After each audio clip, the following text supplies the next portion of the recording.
संसारनि हाबाया जोबलांगोन सानसे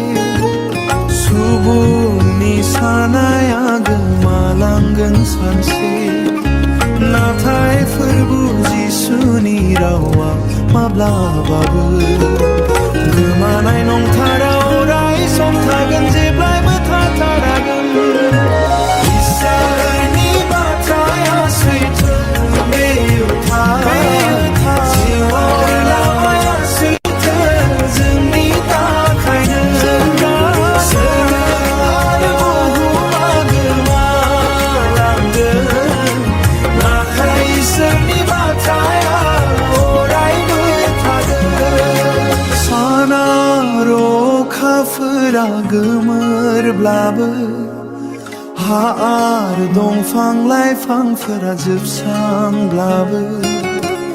इसोरनि बाथ्राया मिथिहोगोन